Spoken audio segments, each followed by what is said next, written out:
ভাবুন তো একবার, চেন্নাই শহরে স্বাধীনতা দিবসের সকাল, চারিদিকে যখন উৎসবের আমেজ, তখন পুলিশ কন্ট্রোল রুমের ফোনগুলো একেবারে পাগলের মতো বেজেই চলেছে। চলুন আজ আমরা সেই গল্পটাই শুনব, কিভাবে একটা সকাল পুরো শহরকে ভয়ের চাদরে মুড়ে দিয়েছিল। 50, হ্যাঁ ঠিকই শুনছেন, এক সকালে 50টা বাড়িতে ডাকাতি। এটা কোনো সাধারণ চুরির ঘটনা ছিল না, না, এটা ছিল একটা নিখুঁত পরিকল্পিত অপারেশন, যা চেন্নাই পুলিশকে একেবারে হতভম্ব করে দিয়েছিল। এই টাইমলাইনটা একবার দেখুন, কি অবিশ্বাস্য গতিতে সবকিছু ঘটছিল।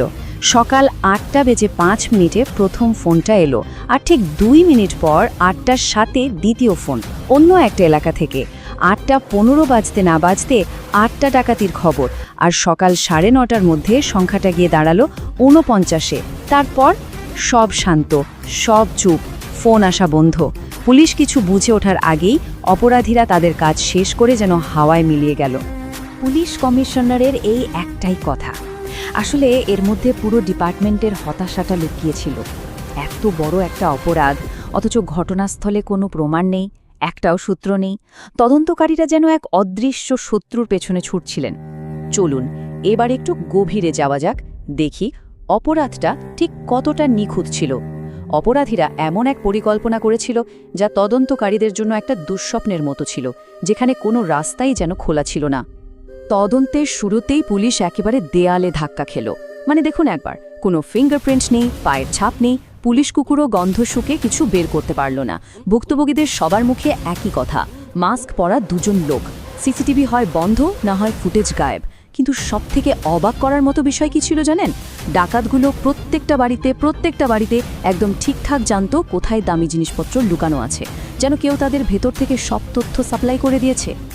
যখন ফিজিক্যাল ওয়ার্ল্ডের সব রাস্তা বন্ধ, ঠিক তখনই ডিজিটাল দুনিয়া থেকে একটা সূত্র উঠে এলো, আর এটাই পুরো খেলার মোড় ঘুরিয়ে দিল। সূত্রটা ছিল একটা সার্ভিসের মধ্যে, নাম ডায়াল ফর হেল্প। এর কাজটা খুব সোজা। প্লাম্বার বা ইলেকট্রিশিয়ান দরকার, ফোন করলে কোম্পানি তাদের ডেটাবেস থেকে একজনের নম্বর দিয়ে দেবে। তারপর গ্রাহক সরাসরি সেই কর্মীর সাথে কথা বলে নেবেন। বেশ সহজ সরল একটা ব্যাপার, তাই না? কিন্তু এখানেই লুকিয়েছিল আসল রহস্য। আর এখানেই গল্পটা একটা সাংঘাতিক অদ্ভুত মোড় নিল। তদন্তকারীরা দেখলেন যে 50টা বাড়িতে ডাকাতি হয়েছে, তাদের প্রত্যেকেই ডায়াল ফর হেল্প ব্যবহার করেছিল, আর তাদের সবাইকে একই নম্বর দেওয়া হয়েছিল, মারিমুথু নামে একজনের। কিন্তু আসল টুইস্টটা হলো, এই মারিমুথু, সে তো 2 বছর আগেই মারা গেছে। কেসটা হঠাৎ করে পার্সোনাল হয়ে গেল যখন মূল পরিকল্পনাকারী মানে মাস্টার মাইন্ড নিজেই পুলিশকে ফোন করে চ্যালেঞ্জ করে বসল। একটা যান্ত্রিক মানে কম্পিউটারে তৈরি করা গলায় এই মেসেজটা সোজা পৌঁছে গেল পুলিশ কমিশনারের কাছে। এটা ছিল একটা খোলা চ্যালেঞ্জ। চোর পুলিশের খেলাটা এবার সরাসরি ডিজিটাল দুনিয়ায় শুরু হয়ে গেল। তো এই ভয়েস সিনথেসাইজার জিনিসটা আসলে কি? সোজা কথায়, এটা এমন একটা টেকনোলজি যেটা আপনার লেখা কথাকে মানুষের গলার আওয়াজে বদলে দেবে। যা টাইপ করা হবে, কম্পিউটার ঠিক তাই বলবে, কিন্তু একটা যান্ত্রিক স্বরে। এর ফলে যে কথা বলছে তার আসল পরিচয় বা গলার আওয়াজ ধরার কোনো উপায়ই থাকে না। আর ঠিক এই সময়ে গল্পে এন্ট্রি নিলেন ডিটেকটিভ চন্দ্র। যখন বাকি সবাই হাল ছেড়ে দিয়েছে, তিনি তখন এই সব জট পাকানো ঘটনার মধ্যে একটা প্যাটার্ন, একটা ছন্দ খোঁজার চেষ্টা করছিলেন। আর এটাই ছিল কেসের টার্নিং পয়েন্ট।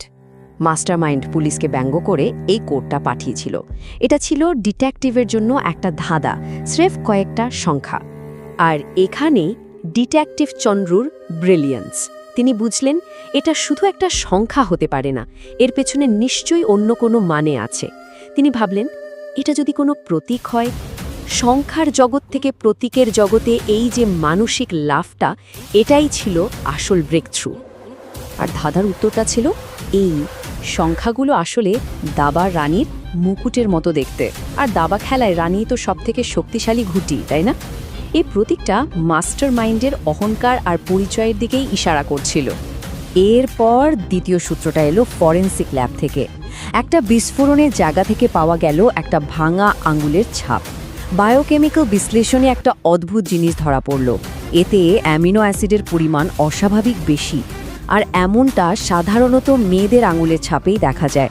মানে দুটো সূত্রই একই দিকে ইশারা করছে, মাস্টার মাইন্ড একজন মহিলা।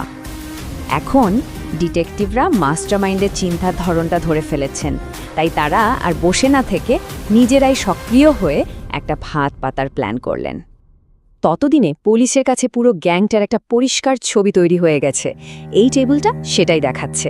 মাথায় বসে আছে মাস্টারমাইন্ড লীলা, যে ডিজিটাল দুনিয়ার জাদুকর।